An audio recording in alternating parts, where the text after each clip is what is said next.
అందరికీ నమస్కారం. Welcome to Bharati TV. Mahasena Rajesh రాసిన ఒక లెటర్ ఏదైతే ఉందో అది సోషల్ మీడియాలో ట్రెండ్ అవుతుంది. జనసేన పార్టీకి తన మద్దతుని ఉపసంహరించుకుంటున్నానని చెప్పారు. అదేవిధంగా ఆంధ్రప్రదేశ్లో జనసేన పార్టీ పోటీ చేసే స్థానాలలో అన్ని చోట్ల తమ జనసేన పార్టీని ఓడిస్తామని ఆయన చెప్తున్నారు. ఇంతకీ మహాసేన రాజేష్ నిర్ణయం వెనుక ఏముంది? ఇందుకే మహాసేన రాజేష్కి ఏమైంది?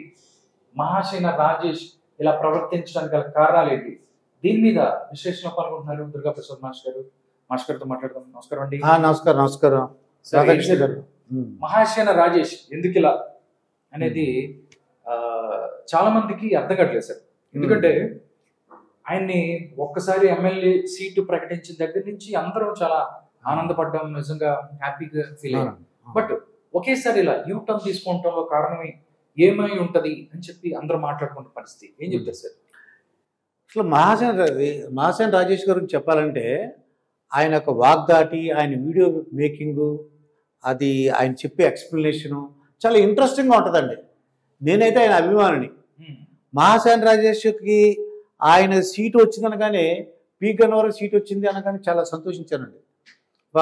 అంటే ఏంటి, ఒక వాగ్దాటి బాగా చెప్పగల శక్తి ఉంటే డబ్బులు లేకపోయినా పర్వాలేదు, వాళ్ళకి ఆ పొలిటికల్ పార్టీస్ అన్నీ కూడా ఎవరు గుర్తుపడతారు, గుర్తిస్తారు, వాళ్ళ యొక్క సామర్థ్యాన్ని గుర్తించి వాళ్ళకి ఏదో ఒకటి న్యాయం చేస్తారని నాకు అనిపించిందండి. అది ఒక అధికారంలో నుండి ఒక సీఎంని ఎదిరించాడంటే రియల్లీ హీరో అండి మహాసేన రాజేష్. అసలు ఆయన అటువంటి హీరో, ఆయనకు ఒక సీట్ వచ్చింది పీ గన్నవరం, వస్తే మళ్ళీ ఆయనే విరమించుకున్నా అని చెప్పాడండి. ఎవరో చెప్పలేదు. కొద్దిగా ఓపిక పట్టుంటే సర్ది పెట్టుకుంటున్నాము అందరం. కానీ మరి ఎందుకు ఆయన వెంటనే ఆయన అంతకుముందు అంటే హిందూ దేవతలను విమర్శించినట్టు ఎన్ని వచ్చినాయి, దానికి ఆయన ఎక్స్ప్లెనేషన్ ఇస్తున్నారు. మిగతా కూడా ముందు తీసుకెళ్లే కార్యక్రమం ఉంది. కానీ మరి ఆయన మరి ఎందువల్లనో ఆయన నేను విత్డ్రా అవుతున్నాను, నాకు ఈ సీటు అక్కర్లేదని చెప్పాను అన్నారండి. అసలు ఈయన వీడియో మాట్లాడుతుంటే ఎంత ఇంట్రెస్టింగ్గా ఉంటుందంటే 10 minutes మాట్లాడారనుకోండి, 10 minutes ఇంకా అదే 10 minutes అయిపోయింది ఆ వీడియో, ఇంకొక 2 minutes 5 minutes మాట్లాడితే బాగుంటుంది అనిపిస్తుంది. మరి పవన్ కళ్యాణ్ గురించి ఆయన ఫోన్ చేసినప్పుడు పవన్ కళ్యాణ్ గురించి ఎంత గొప్పగా మెచ్చుకున్నాడండి. అంటే చావుకి ఎదురెళ్తున్నాడు పవన్ కళ్యాణ్ అని చెప్పి చెప్పాడండి ఆయన. అందరూ ఏంటంటే అక్కడ అధికారంలో ఉన్న సీఎం జగన్ గారిని చూసి ఎవరైనా భయపడతారు, అటువంటిది ఈయన చావుకి ఎదురెళ్తున్నాడు, ఏమైనా పర్లేదు, ఈయన సొంత ఇది పవన్ కళ్యాణ్ సొంతంగా ఏ డబ్బులు ఆశించకుండా తన సొంత డబ్బులతో ఖర్చు పెట్టాడు ఎన్ని కూడా మెచ్చుకున్నాడు ఆయన. అటువంటిది ఈయన సడన్గా ఇప్పుడు ఏమి జరిగిందో మనకు అర్థం అవ్వట్లేదు. సడన్గా జనసేన మొత్తం పవన్ కళ్యాణ్ మొత్తం అందరినీ ఓడిస్తానంటున్నాడు. కానీ అసలు ఈయన మాటల్ని ఎంతమంది విశ్వసిస్తారు? మొదట మాది వైఎస్ఆర్సీపీలో ఉన్నారండి, తర్వాత విభేదించారు, తెలుగుదేశంలోకి వచ్చారు, సీటు సంపాదించుకున్నారు. మీరు తెలుగుదేశానికి ముందు ఒకటి మర్చిపోతున్నారండి. మహాసేన రాజేష్ గారు తెలుగుదేశం కన్నా ముందు జనసేన పార్టీకి సపోర్ట్ చేశారు సోషల్ మీడియా పరంగా. జనసేనలో జాయిన్ అవ్వబోతున్నారు, రేపో మాపో జాయిన్ అవుతారు అని చెప్పి అందరూ అనుకున్నారు. బట్ ఏం జరిగిందో ఇంకోని ఆయన టీడీపీలో జాయిన్ అయ్యారు. ఏదేమైనా అప్పటికి టీడీపీకి జనసేనకి సపోర్ట్ చేస్తూ వస్తున్నారు. ఒకటి సార్, దేంట్లో కానీ రాజకీయాలు అవ్వచ్చు, లేకపోతే దేంట్లోనే కానీ స్టెబిలిటీ ఉండాలి, విశ్వసనీయత ఉండాలి, దాంతో పాటు స్థిరత్వం ఉండాలి. ఇప్పుడు రాజశేఖర రెడ్డి గారు లాంటి గొప్ప వ్యక్తి అండి. ఆయన ఎన్ని సంవత్సరాల నుంచి రాజకీయాల్లో ఉన్నప్పటికీ బట్ ఆయన ముఖ్యమంత్రి అవడానికి ఎంత టైం తీసుకున్నారండి? ఎన్ని కష్టాలు పడ్డారు, ఎన్ని అవమానాలు పడ్డారు. ఆయన అంత పడబట్టే ఒక సుస్థిరమైన ప్రభుత్వాన్ని కానీ సంక్షేమాలను అందించిన పేరు వచ్చింది. బట్ మళ్ళీ జగన్ కి అంత ఓపిక లేకుండా పోయింది. జగన్ తో పోల్చుకుంటే ఇంకా ఈయన ఎవరైతే రాజేష్ ఉన్నాడో అంటే స్టెబిలిటీ లేదు. ఫస్ట్ ఏదైతే వైఎస్ఆర్సీపీకి సంబంధించి వైఎస్ఆర్సీపీలో మెయిన్ టికెట్ ఆయన రాకపోవడానికి వచ్చినా కానీ మిగతా వాళ్ళు యాక్సెప్ట్ చేయకపోవడానికి కారణం వైఎస్ఆర్ కాంగ్రెస్ పార్టీ తరపు నుండి క్రిస్టియానిటీని ఏదైతే ఉందో దాన్ని తీసుకెళ్లి క్రిస్టియానిటీని ముందుకు తీసుకెళ్లే ప్రయత్నంతో హిందూ దేవతను తిట్టారు. ఆయన కొన్ని మాట్లాడిన వీడియోలు అయితే చాలా దారుణంగా మాట్లాడారు. ఏంటి మాలపల్లిలో ఒక్క జనసేన జెండా అయినా ఉంటుందా అని చెప్పేసి తర్వాత చాలా మాటలు మాట్లాడిన పరిస్థితి. ఏదైతే ఏ నోరో లేకపోతే ఏ టాలెంట్ ఏది మాట్లాడే ఆయనకున్న టాలెంట్ ఆయన్ని ఈ సీట్ వచ్చేలా చేసిందో సేమ్ అదే అదే నోరుతోలో మళ్ళీ సీట్ పోయేలా చేసిందని జనాలు అనుకుంటూ ఉంటారు. అంటే ఈయన ఊహించలేదని అప్పుడు విమర్శించినప్పుడు ఏంటంటే ఇలాగా ఎమ్మెల్యే సీట్ వస్తుందని ఊహించలేదు. అది తర్వాత ఆయన ఎక్స్ప్లెయిన్ చేశాడు, ఏమని నాకు తెలియకన్నాను, నన్ను క్షమించమని ఆయన క్షమాపణ చెప్పారు. వీళ్ళందరూ కూడా సర్ది పెడతాం. ఈవెన్ వైసీపీ వాళ్ళు కూడా విమర్శించారండి. ఇతను సీట్ ఇచ్చిన వెంటనే ఇతను సీట్ ఎలా ఇచ్చారు తెలుగుదేశం వాళ్ళు, చూడండి అసలు వైసీపీ వాళ్ళు స్టార్ట్ చేశారు.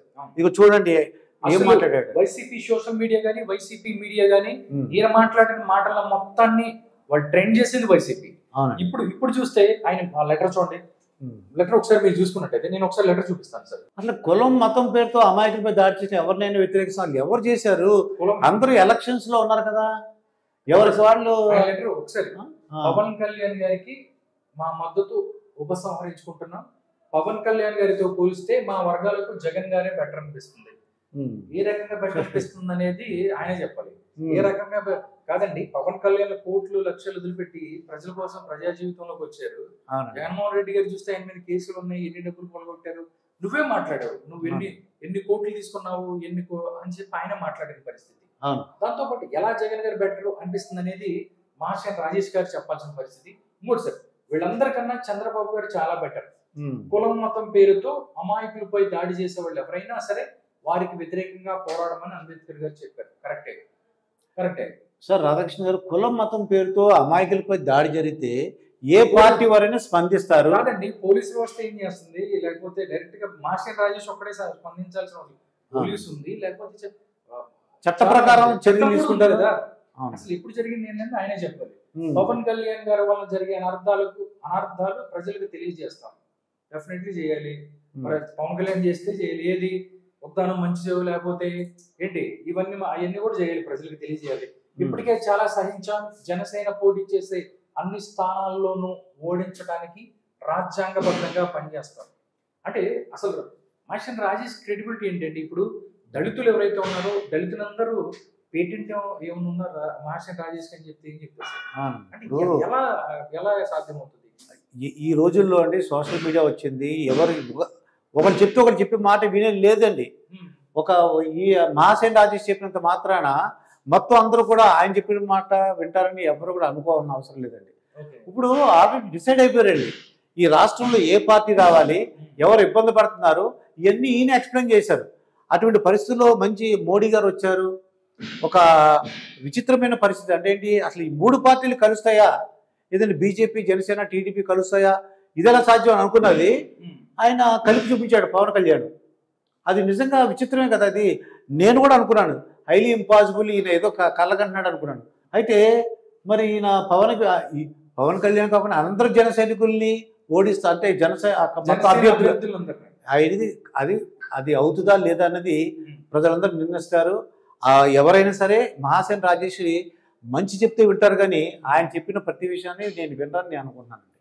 ఇంకొకటి చాలా చెప్పారండి, అంటే వాళ్ళకి ఎందుకు ఆయన ఛాన్స్ చేసాడు, ఇంకా మాకు రాజకీయాలు పదవులు ముఖ్యం కాదు, అన్యాయానికి గురవుతున్న ప్రజల తరపున పోరాటమే మాకు ఇష్టం, పదవులు అధికారం కావాలనుకుంటే జగన్ గారితోనే ఉండేవాళ్ళం.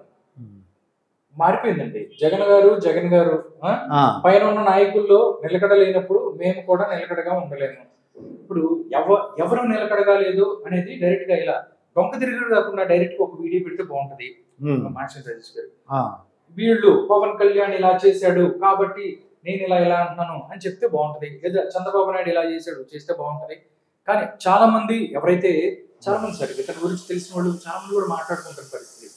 ఎలక్షన్ సాఫీగా ఇంకొక 4-5 రోజుల టైం ఉన్న దాంట్లో ఇలాంటి తిరగాసి ఏదో పెట్టి వచ్చాడంటే డెఫినెట్లీ వైసీపీ నుంచో లేకపోతే ఇంకొక దాని నుంచో వాళ్ళే మాట్లాడిస్తున్నారు అన్న పరిస్థితి. అలాంటి అవకాశం ఉందంటారా?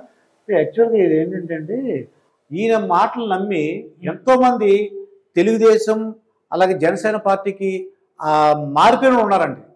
ఈయన మాటలు నమ్మి వీడియోలు అవన్నీ చేసి ఇప్పుడు మరి ఈయన ఇలా చెప్పారంటే వింటారా లేనది మీరు చెప్పదు కానీ మీరు నిజంగా అది ఏంటంటే ఆయన వైసీపీ ఏమేమి చేశారు, ఏ విధంగా ఇబ్బంది పెట్టారు, పవన్ కళ్యాణ్ ఎంత గొప్పోడు, ఆయన ఫోన్ చేస్తే ఏనా ఇలా అన్న ఆ వ్యక్తి అదే నోటితో మళ్ళీ ఎందుకు చెప్తున్నాడు అంటే నమ్మరు కదా అనేది ఒకసారి ఆలోచించాలి.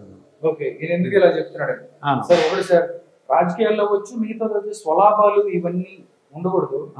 మేబీ స్టెబిలిటీ ఉండాలి కదండి. ఇప్పుడు ఒక రకంగా మాట్లాడి గత 5 సంవత్సరాల్లో ఎన్నిసార్లు ఎన్ని రకాలు మాట్లాడాడు. ఒకసారి టీడీపీ అంటాడు, జనసేన అంటాడు, లేకపోతే వైఎస్ఆర్ కాంగ్రెస్ పార్టీ అంటాడు. నిజంగా సాఫీగా సాగిపోతున్నాయి, ఎలక్షన్స్ దగ్గరికి వెళ్తున్నా ఉంది, ఇది ఒక ట్విస్ట్ లాగా అనుకోవచ్చు.